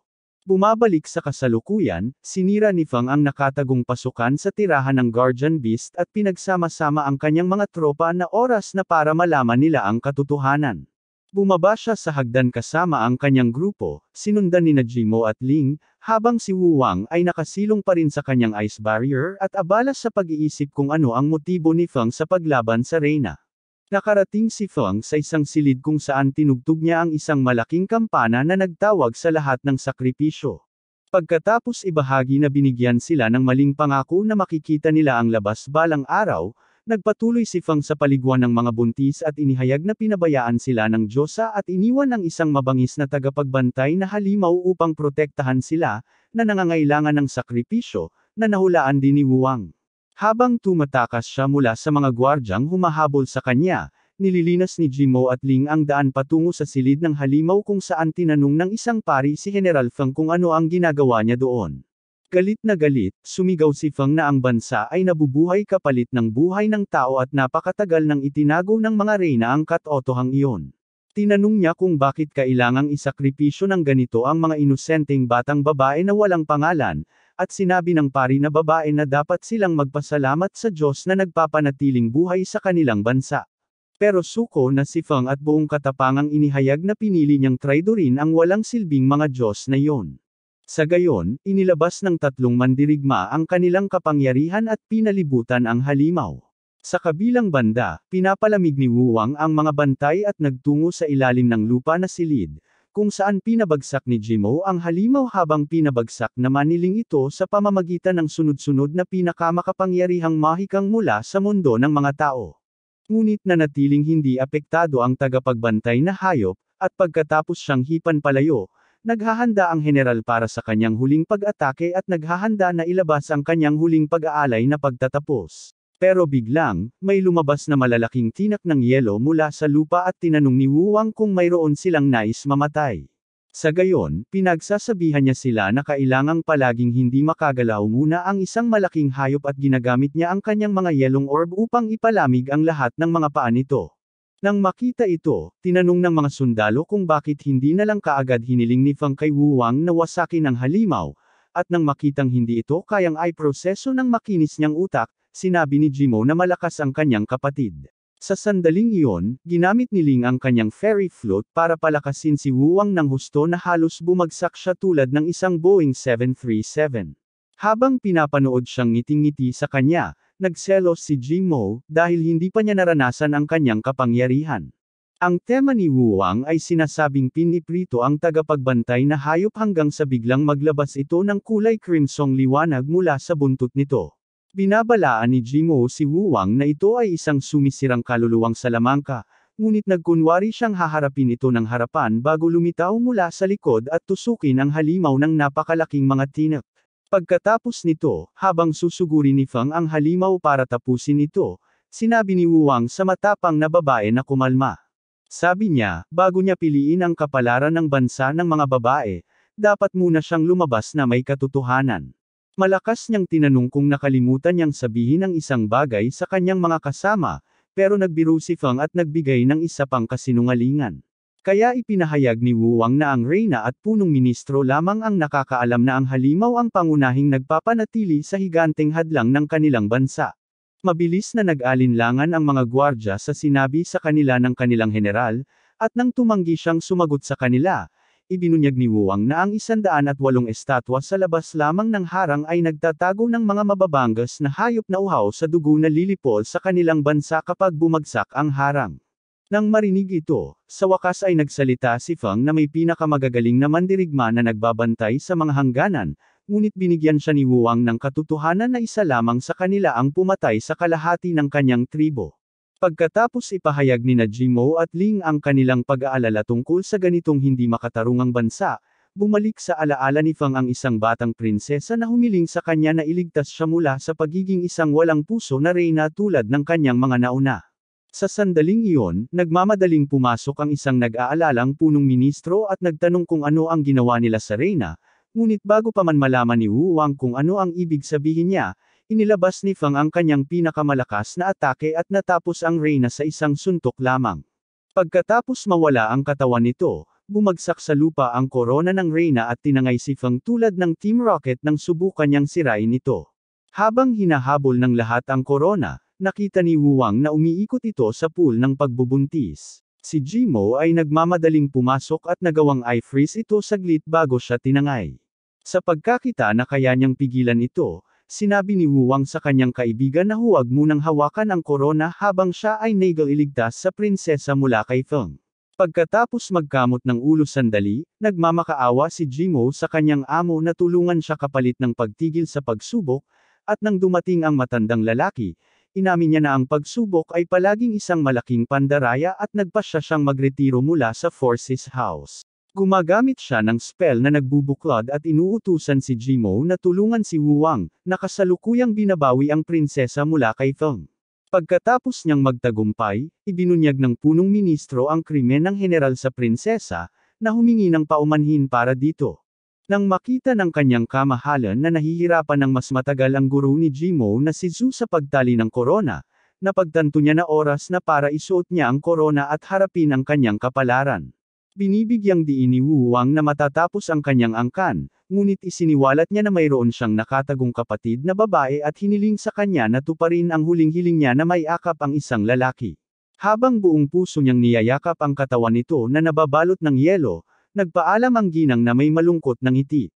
Nang makita siyang naglalakad patungo sa kanyang kamatayan, nagsimulang mag-isip si Wu Wang tungkol sa payo ni Master Shinung na umasa sa kanyang mga pamamaraan sa pagtawag ng bituin sa oras ng kagipitan. Biglang nagliwanag ang kanyang mukha at pagkatapos niyang pigilan ang prinsesa, ngumiti si Wu Wang at tinanong ang ginang kung gusto niyang matutong mangolekta ng paniniwala. Pagkatapos ay ipinaliwanag niya na nabigo ang kanyang mga ninuno na mapanatili ang hadlang dahil sa limitadong haba ng buhay ng tao, at magagawa ito kahit hindi pa nagtagumpay ang pamamaraan noon. Si Wu Wang ay nakatingin sa kanyang mapagmahal na mga mata at humihiling sa kanya na maniwala kasama niya, habang si Master Zhu ay mukhang constipated habang nagmamakaawa sa kanila na magmadali. Tubos na nagtitiwala ang prinsesa kay Wu Wang, kaya sinabi niya sa kanya na ang kapalaran ng bansa ay lubos na nakadepende sa kanyang imahinasyon at pagtitiyaga. Ang kanyang kamahalan ay walang pag-aalinlangang tumalon sa korona at nilamon ng buhawi. Pagkatapos ay inutusan ni Wu Wang ang iba na itaas ang katayuan niya sa paningin ng bansa at magtayo ng monumento, sinundan ng mga himala upang palakasin ang kanilang paniniwala sa kanyang mga pagpapala, at sa huli, pinatibayan ito ng isang mahiwagang porma sayon. Kapag tapos na sila, ibinigay ni Wu Wang ang mga plano sa punong ministro at sinabihan itong panatilihing lihim. Habang tinitiyak niya ito sa kanya, idinagdag ni Master Zhu na hindi mananahimak ang bahay ng apat na dagat, ngunit sinabi ni Jimo na siya na ang bahala sa kanila. Samantala, sinisiyasat ni Exinung ang isang pulang higanti upang ibunyag ang lokasyon ng isang maalamat na damo sa bundok Kunlun sa pamamagitan ng pagbibitin sa kanya tulad ng baboy. Kinabukasan, hinawakan ni Wu Wang ang monumento para tingnan ang kanyang kamahalan at ibahagi sa lahat ang magandang balita na maayos na siya. Sa gabi, pinuri ng amo ni Jimo ang malaking utak nito na nagbigay daan sa pagiging totoo ng pamamaraang pang-iisip, ngunit tinawag ito ni Wu Wang na swerte lang. Pagkatapos ay hinahaplos ni Master Zhu ang kanyang balbas tulad ng isang nakakatakot na tiyuhin at tinanong kung may gusto siya kay Lady Ling, ngunit agad niya itong friendzone. Pagkatapos ay pinagtawanan ng lalaki ang ideya na ang prinsesa ay lubos na nagkakagusto sa kanya at nagkaroon ng magandang oras ang mga lalaki sa pag-inom at pagtawa. Pagkatapos ay tinapos ng amo ni Jimo ang pagbuo at inanyayahan siya ni Wu Wang na dumalo sa salusalong panalo, ngunit sinabi ng lalaki na abala siya. Sa gitna ng wala, nakilala ni Master Zhu ang isang babae at isang lalaki mula sa bahay ng apat na dagat at tinanong kung bakit siya tinawag kahit nagbitiw na siya.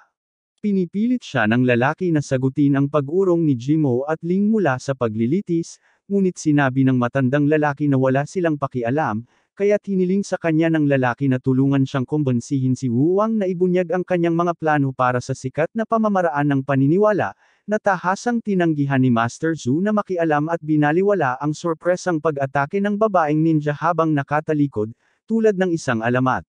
Sa gabi, tinatanggap ni Jimo ang kanyang mga nakatatanda sa piging at binibigyan ng papuri si Wu Wang habang pinamumunuan niya ang mga ito patungo sa piging. Sinabi sa kanya ng kanyang lola na kahit ito ang unang beses na may tumawag sa mag-isang tao na kaibigan, hindi siya dapat maging mayabang, na sinagot ni Jimo ng mapait na pagtawa. Nagulat ang mga babae nang marinig ang isang nakakatuwang ritmo mula sa loob, na ipinakilala ni Jimo bilang bagong imbensyon ni Wu Wang na tinatawag na disco. Pero sa sandaling makita nilang nagiging party animal si Ling, lubos silang napahiya at sinigawan ang magaspang na babae.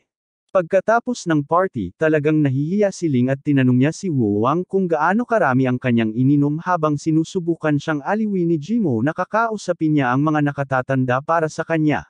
Habang umaalis ang mga lalaki para kausapin sila, nahihiyang inihayag ng babae na nagkaroon talaga siya ng tagumpay matapos gumawa ng ilang magagandang galaw, at ang dahilan kung bakit siya nagagalit ay dahil binigyan siya ng mga nakatatanda ng thumbs up nang marinig nila iyon. Nang magpasya si Wu Wang na oras na para umalis, binigyan niya sina Jimo at Ling ng kanilang pamamaalam na regalo, isang abaniko na nagpapalabas ng mga karayom at mga baluktot na dayami upang mapadali ang pag-inom ni Ling sa pamamagitan ng kanyang belo, na namula sa sobrang kahihiyan. Sinamantala ni Jimo ang pagkakataon at nag-alok na sumama sa paghahanap niya ng mga magagandang babae sa buong mundo, ngunit tinanggihan siya ni Wu Wang, sinasabing magiging pabigat lang siya. Bago siya umalis ng walang paalam, nagpaalam si Wu Wang sa estatwa ng prinsesa.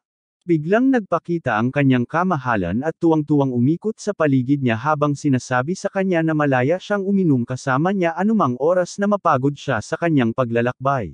Sa kanyang paglalakbay, lumipad si Wu Wang sa isang hadlang at nagpahinga sandali. Bigla niyang narinig ang boses ni Master Shinung na pumupuri sa kanyang tagumpay sa bansa ng mga babae, ngunit bigla na lang sumulpat ang babaeng ninja at ang kakaibang lalaki mula sa Four Seas. Hinihiling nila na makipagkita siya sa kanilang mga nakatataas ng walang pagtutol, at tinutukan siya ng ninja lady ng baril at ipinahayag na ang kanilang sekta ay may malaking kapangyarihan sa lahat ng bagay sa mundo ng tao. Pero bago pa niya matapos, dumating si Master Shinung sa likod ng dalawang hanggal at pinatulog sila. Nagsimulang magalit ang matandang lalaki tungkol sa kung paano nila sinira ang awtoridad ng bahay na kanyang itinatag, ngunit sinabi ni Wu Wang sa kanya na kalmahan at tamasahin ang kanyang bagong imbensyon na tinatawag na lollipop. Pagpapalit ng paksa, sinabi ni Master Shinung sa kanya ang tungkol sa mapanganib niyang paglalakbay sa bundok Kunlun upang hanapin ang isang espiritual na damo at hiniling sa kanya na sumama sa paglalakbay dahil makapagbibigay siya ng ilang payo. Naalala ni Wu Wang na ang kanlurang ilahas ay teritoryo ng Reyna Ina at ngumiti na hindi siya masyadong makakatulong. Tumatawa ang matandang lalaki na malaking pasasalamat niya kung tutulungan siya ni Wu Wang na matupad ang kanyang huling hiling at naglalaho sa pamamagitan ng teleportasyon. Habang nagkakamping sa Western Wilderness, ibinabahagi ni Master Shinung ang kanyang pagkadismaya sa bilis ng paglutas ni Wu Wang sa daan-daang taong problema ng bansa ng mga babae at ibinabahagi ang kwento kung paano minsan lang ginamit ang pagkalap ng paniniwala sa buong kasaysayan ng sangkatauhan. Matagal ng panahon ang nakalipas, ang digmaan sa pagitan ng mga Diyos ay nagpatuloy ng maraming taon hanggang sa lumitaw si Emperador Quan bilang nagwagi at tinapos ang kompetisyon. Siya ang naghati sa mundo sa 9 na ilang, kung saan ang timog na ngayon ay tinitirhan ng mga tao ay sinakop ng Diyos ng apoy, na walang awa na pinahirapan ang mga tao bilang mababang uri ng mga insekto. Isang bagay na talagang nakakainis kay Wu Wang. Ipinagpatuloy ni Master Shinung na isang tao ang nakatuklas kung paano lumikha ng apoy mula sa kahoy at nakipagdigma laban sa Diyos ng apoy sa pamamagitan ng pagpapalaganap ng kaalamang bawal, na nagresulta sa kanyang pagkatapon sa karagatan. Ngunit pagkalipas ng daan-daang taon nang muling nagalit ang Diyos, hinati ng lalaki ang karagatan tulad ni Jesus at nang subukang durugan siya ng Diyos ng apoy tulad ng insekto, pinadala siya ni Jesus sa kalayuan sa pamamagitan ng isang malakas na pagsabog. Ang magandang tao ay lumapit sa kanya na parang karakter sa Jojo at tuluyang tinapos ang pamamahala ng Diyos. Noong panahong iyon, walang ibang Diyos ang nakialam dahil kinamumuhian nila ang Diyos ng apoy, ngunit natakot sila nang makita na ang isang ordinaryong tao ay kayang basagin ang kaluluwa ng isang Diyos, ang taong iyon ay si Siu Iron. Pagkatapos nito, gumanti ang kalangitan, ngunit tinalo sila ng mga tao na pinamumunuan ni Siu Iron at kinuha pa nga ang kalahati ng kontinente, hanggang sa nakakapagod na nakipagkasundo ang mga tao sa emperador ng kalangitan na si Quan at minana ang timog na ilang. Nagtapos siya na ang pangunahing aral ay kailangang tumayo ang mga tao laban sa mga Diyos para sa kanilang mga karapatan tulad ng kanilang mga ninuno at ipasa ang diwa sa kanilang mga inapo. Sa sinabing iyan, sinubukan ni Master Shinung na ibenta kay Wu Wang na masaya ang pagiging tagapagmana niya, ngunit hindi binili ng ating pangunahing tauhan ang kanyang malungkot na pagtatangkang paghuhugas ng utak sa kanya. Sinasabi ni Wu Wang na nasasabik siyang maging malakas na bayani tulad ng kanyang guro at ni Siu Iron, kaya binigyan siya ng matandang lalaki ng palayok ng Alkaymaya.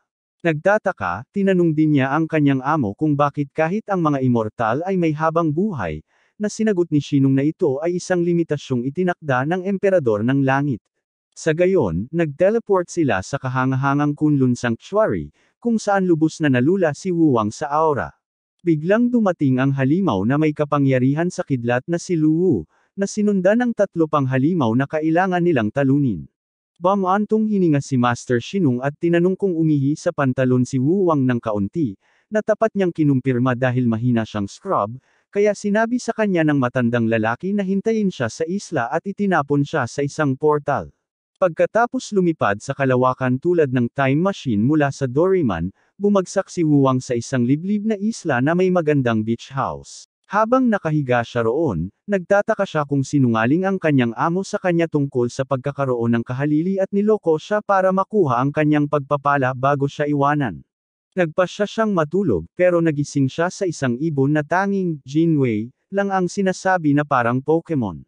Tinanong ni Wu Wang ang cute na ibon kung iniligtas siya nito at inalok niya ito ng prutas, ngunit itinapon ng mabangis na ibon ang prutas at sa halip ay dinalhan siya ng gintong prutas, na ganap na nagpanumbalak sa kanya sa loob. Tinanong niya kung naiintindihan siya nito at inis niya ito sa paulit-ulit na pagsasabi ng Jinwei hanggang sa bigla itong naging babae na nakasuot ng damit ng isang shrine maiden. Hindi makapaniwala na babae ito, desperadong hiniling niya itong maging ibon muli at umupo sa kanyang braso, at nang lumapag ito sa kanya gamit ang mga paa nito na parang tao, mas malambot ito kaysa sa masakit na pagkabigla.